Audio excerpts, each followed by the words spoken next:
Praise the Lord. प्रभु के नाम की स्तुति हो। आज हम पढ़ेंगे दूसरा इतिहास 4 अध्याय। फिर उसने पीतल की एक वेदी बनाई। उसकी लंबाई और चौड़ाई 20-20 हाथ की और ऊंचाई 10 हाथ की थी। फिर उसने एक ढाला हुआ हौद बनवाया जो छोर से छोर तक 10 हाथ तक चौड़ा था।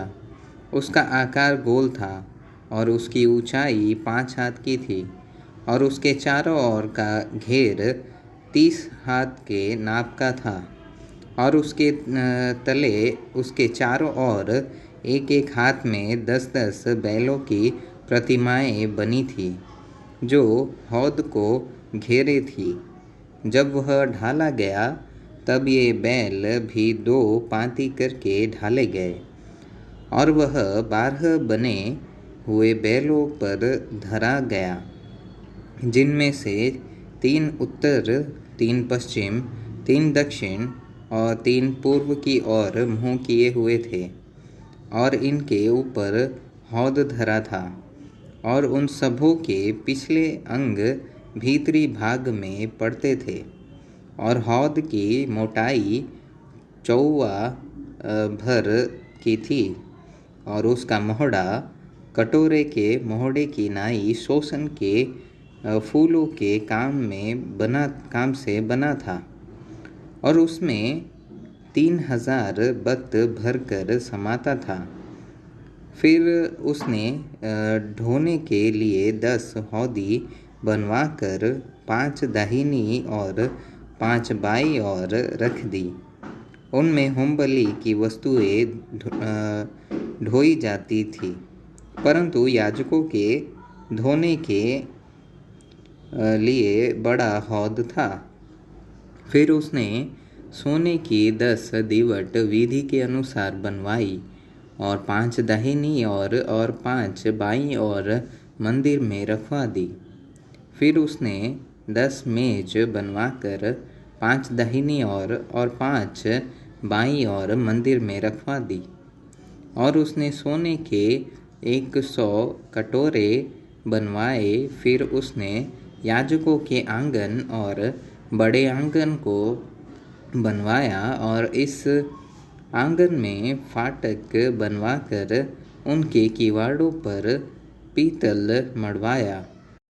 और उसने हौद को भवन की दाहिनी ओर अर्थात पूर्व और दक्षिण के कोने की ओर रखवा दिया।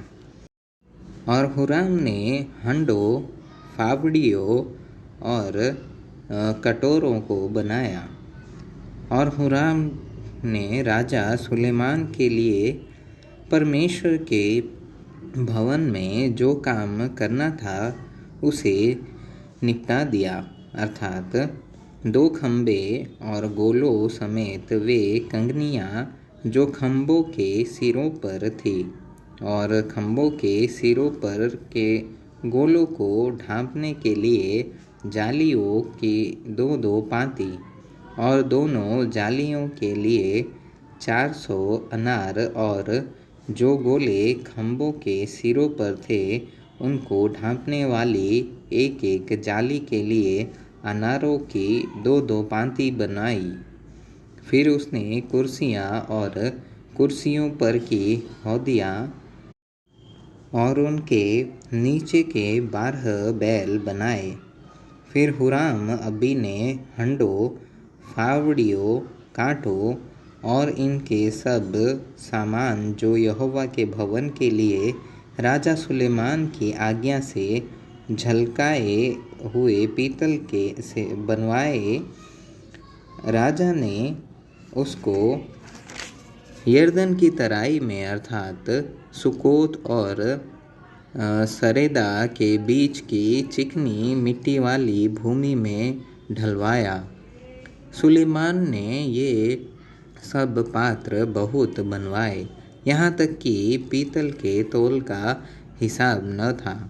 और सुलेमान ने परमेश्वर के भवन के सब पात्र, सोने की वेदी और वे मेज जिन पर भेंट की रोटी रखी जाती थी और दीपकों समेत चोखे सोने की दीवटें जो विधि के अनुसार भीतरी कोठरी के सामने जला करती थी, और सोने वरण नीरे सोने के फूल, दीपक और चिमटे और चोखे सोने की कैंचियाँ, कटोरे, धूपदान और करछे बनवाए।